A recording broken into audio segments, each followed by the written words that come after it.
নমস্কাৰ প্ৰিয় শ্ৰোতাসকল, আমি পাঠ কৰি আছোঁ ৰজনীকান্ত বৰদলৈদেৱৰ কালজয়ী উপন্যাস মনোমতী। অসমত তৃতীয়বাৰ মানৰ আক্ৰমণৰ ঘটনালৈ লিখা বুৰঞ্জীমূলক উপন্যাস।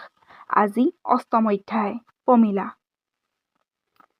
সেই নিশা সখীয়েকে সৈতে কথা বতৰা পাতি তাৰ পাছদিনা দুপৰীয়া পমিলাই ভাত পানী খাই উঠি মনোমতীৰ মূৰশিতানত থকা ছালপীৰাখনৰ জপা এটা মেলিলে আৰু এযোৰ ভাল নিকা মুগাৰ ৰিহা মেখেলা উলিয়ালে। এখন ফুলাম কাপোৰ উলিয়ালে আৰু সেইবিলাক উলিয়াই থৈ মনোমতীক ক'লে, সখী, চাওঁ তোমাৰ দাপোনখন আৰু সেন্দুৰৰ টেমাটো দিয়াচোন। মনোমতী, সখী, আজিনো তোমাৰ ইমান সাজপাৰ কেলেই? পমিলা, মোৰ দেখোন আজি ভালকৈ কানি কাপোৰ পিন্ধিবলৈ মন গৈছে। আজলি মনোমতীয়ে পমিলাৰ কথাৰ অৰ্থ ধৰিব নোৱাৰি তেওঁৰ কাকৈ, ফণি, দাপোন এই আটাইবিলাককে দিলে। পমিলাই তেতিয়া দাপোনত চাই চাই ভালকৈ মূৰটো মেলালে। তাৰ পাছত কাপোৰযোৰ পিন্ধিলে। তাৰ পাছত ভালকৈ চূণ দি তামোল এখন খাই ওঠ দুটা ৰঙা কৰিলে। কপালত এটা সেন্দুৰৰ ফুট ল'লে। এইদৰে সাজি কাচি উঠি পমিলা মনোমতীৰ কাষত বহিলগৈ আৰু তেওঁক ক'বলৈ ধৰিলে, সখী, মই আজি কেলেই এনেকৈ সাজি কাচি ওলাইছোঁ ক'ব পাৰা? মনোমতী, জানো ক'ব নোৱাৰোঁ, তোমাৰ মহিমাই বুজা টান। পমিলা, বাৰু তেন্তে কওঁ শুনা। এই কথা কৈ পমিলাই ফুচফুচ কৰি মনোমতীৰ কাণৰ কাষত কিবা কিবি কেটেখিনি ক'বলৈ ধৰিলে। মনোমতীয়ে পমিলাৰ কথাত এবাৰ মিচিককৈ হাঁহি এটা মাৰিলে। তাৰ পাছত ফুটাই বেজাৰ মনেৰে ক'লে, যোৱা সখী। পমিলাই তাৰ পাছতে মনোমতীৰ পৰা বিদায় ল'লে।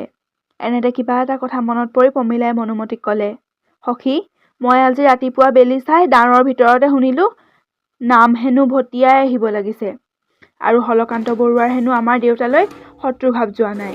আমাৰ দেউতাৰ নাম শুনিলে হেনো ঢেকেৰী বুলি মাটিতে তিনিকিল মাৰে। এনেস্থলত তেওঁৰ পুতেক ডেকা বৰুৱাইও যে আমাৰ পৰিয়ালক বেয়া নেপাব ইয়াৰ কাৰণ নাই। মনোমতীয়ে পমিলাৰ এই কথাত তললৈ মূৰ কৰিলে। এনেতে পমিলাই আকৌ হাঁহি হাঁহি ক'বলৈ ধৰিলে, বাৰু সখী, তুমি চিন্তা নকৰিবা। ডেকা বৰুৱাৰ বাপেকে সৈতে আমাৰ দেউতাৰ বেয়া ভাৱ থাকিলেই যে ডেকা বৰুৱাৰো ভাৱ আমালৈ বেয়া হ'ব, সেইটো হ'ব নেপায়। বাৰু কুমাৰৰনো আমাৰ উষা সখীলৈ কি ভাৱ এইটোকে বুজিব লাগে। আৰু আমাৰ শান্তিৰামাতৈনো কিমান পানীৰ মাছ তাকো চাব লাগে। তেওঁনো ল'ৰা ফুচুলিওৱাত কিমান পকা সিওতো বুজি ল'ব লাগে।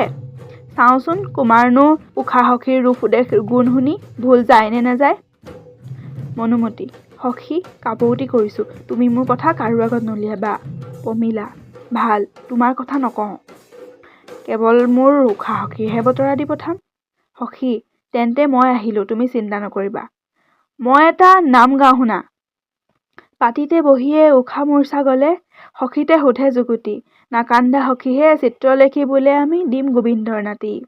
পমিলাই এই নাম গাই উঠি ঘৰৰ ভিতৰৰ পৰা ওলাল আৰু এখোজ দুখোজ কৰি বৰনগৰীয়া বৰুৱাৰ হাউলিৰ ভিতৰত থকা শান্তিৰাম নামেৰে এজন কেৱলীয়া ভকতৰ ঘৰলৈ বাট ল'লে।